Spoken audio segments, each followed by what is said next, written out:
안녕하십니까. 거꾸로 투자는 쇼킹 부동산입니다. 주목을 받았던 4월 금통이 이창용하는 총재가 강한 어조로 경고를 했습니다. 거의 잔치집에 재 뿌리는 수준이었거든요.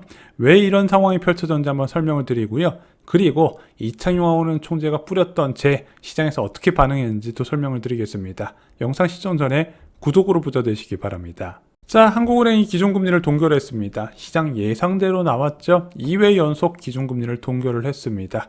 금통위원 전원 만장일치 결정이라고 하네요. 왜 기준금리가 동결이 됐을까요? 미국에서 기준금리 5%고 5월 FOMC에서 추가 인상한다는 의견이 지배적입니다. 그럼에도 불구하고 대한민국이 기준금리를 동결한 이유는 낮아지는 물가 때문입니다.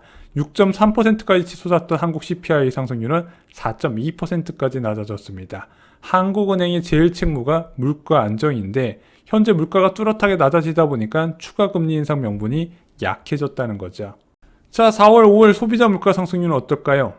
지금 기재부에서는 2분기 중으로 3%대 이야기가 나오고 있어요. 그래서 5월에 발표되는 CPI, 6월에 발표되는 CPI 중에서 3%대를 오랜만에 볼 수 있을 것이다. 그래서 지금 물가 안정 목표제의 2%보다 한참 웃도는 물가 수준 때문에 한국은행이 긴장을 하고 있는데 3% 정도 나오면 진짜 좀 긴장이 풀어질 만 하거든요. 자, 그러다 보니까 야, 물가가 3% 나온다고? 야, 그럼 더 이상 금리 안 올리겠네. 왜냐면 기준금리가 3.5%인데 물가가 3%대면 누가 올리겠습니까? 안 올린다는 거예요. 자, 그래서 4월 금통에서 많은 시장 참여자가 궁금했던 거는 금리를 더 올릴까 안 올릴까가 아니라 바로 기준금리 인하 시점이었습니다. 자, 저희가 지난 3월 CPI 결과 영상에서 이렇게 말씀드렸죠. 한국은행은 두 가지 조건이 충족되어야 금리 인하를 나설 것이다. 일단 현재 물가 수준보다 한참 낮아져야 되고, 또한 이렇게 낮아지는 와중에 2%가 된다는 가능성을 동시에 보여줘야 금리를 낮출 것인데, 일단은 3월 물가 지표에서는 이런 가능성이 보이지가 않았어요. 가능성이 무엇인가요? 바로 근원 물가였습니다. 근원 물가가 전월과 동일한 4.8% 수준을 유지했다는 거죠.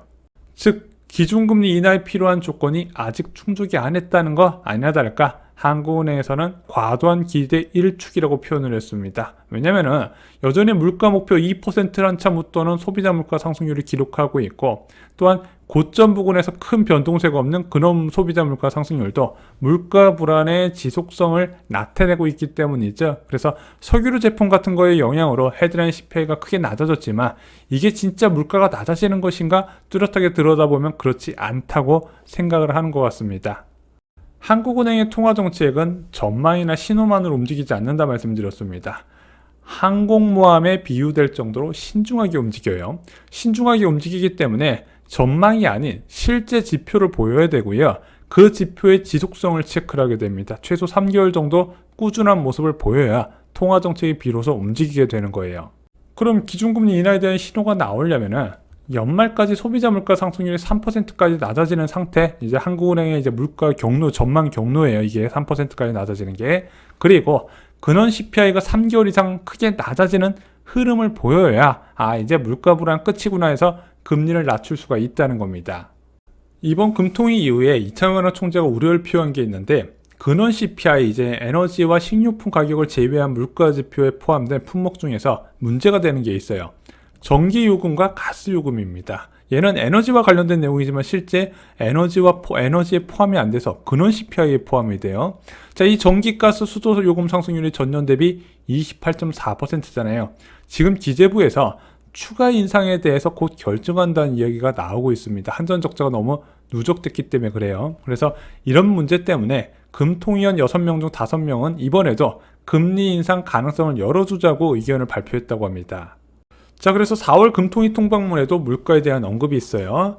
자, 목표 수준을 상회하는 오름세, 물가 오름세가 상당 기간 지속될 것으로 전망된다. 일반적으로 통방문에서 당분간은 3개월이라는 표현을 쓰고 상당 기간은 6개월이라는 표현을 쓰는데 6개월 정도 물가가 높은 수준을 유지하겠구나, 이것을 나타낸다는 거죠. 근원 CPI도 올라갈 것이고, 그리고 헤드라인 CPI도 일단은 물가 안정 목표치 2%보단 한참 높을 거라고 보는다는 것 같습니다.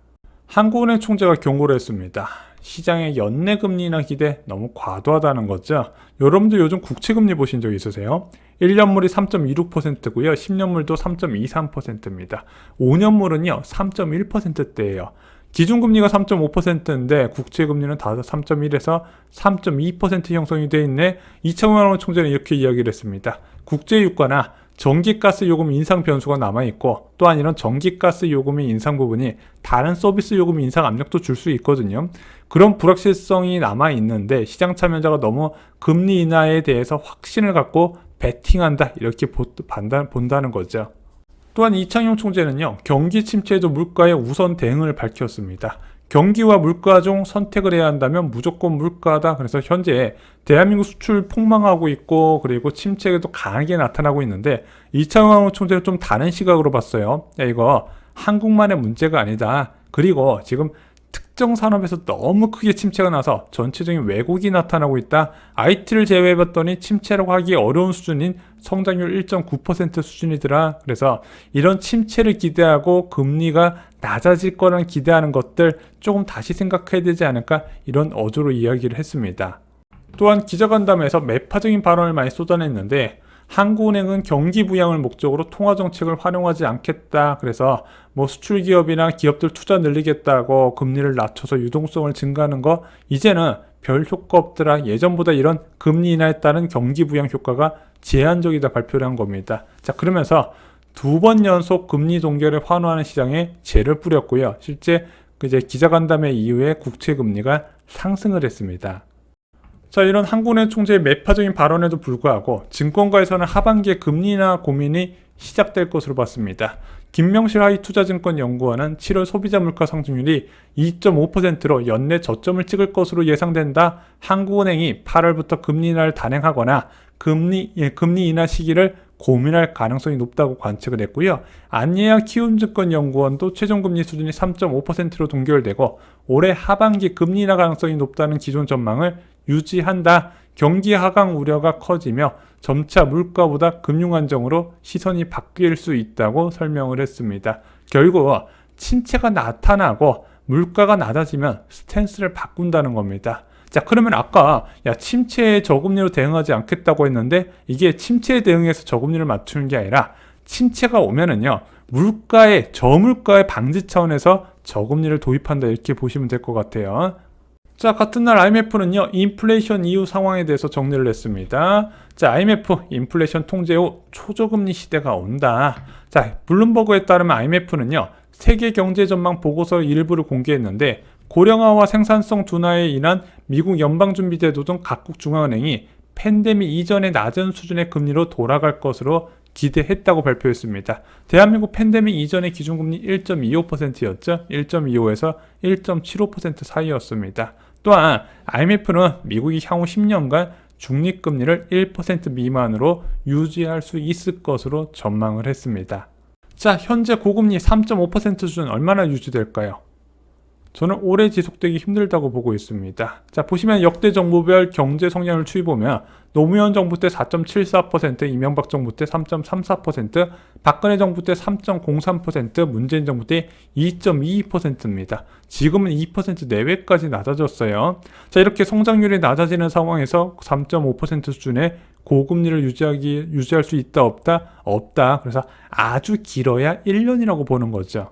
자, 기준금리 변화에 부동산은 3번의 변곡점이 발생될 가능성이 있습니다. 제가 멤버십 영상에서 미리 말씀을 드렸는데, 일단 기준금리가 3.0% 이하 2번 정도 베이비 스텝으로 금리를 낮추게 되면요, 저는 1차 수요 확대가 나타날 것으로 보고 있습니다.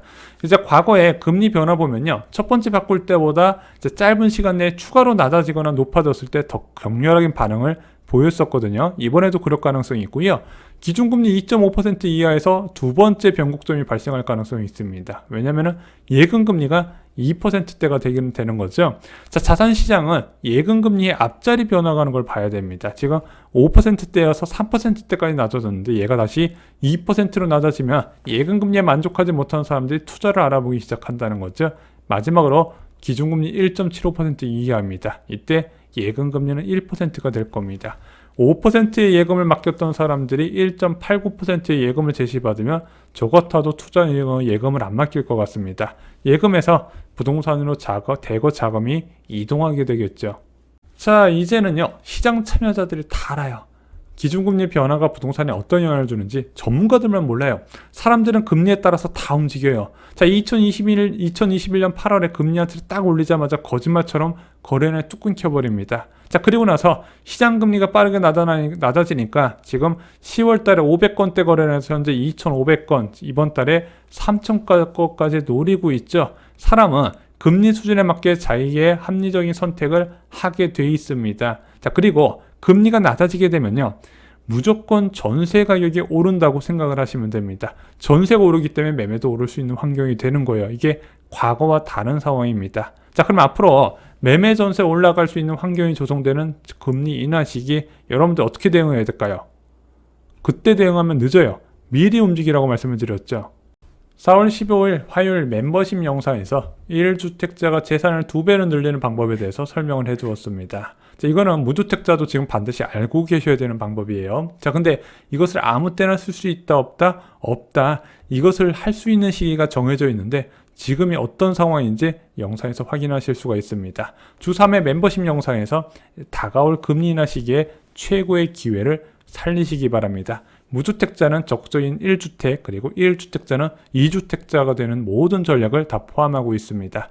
이상으로 영상 마치겠습니다. 좋아요, 구독, 공유 꼭 부탁드립니다. 감사합니다.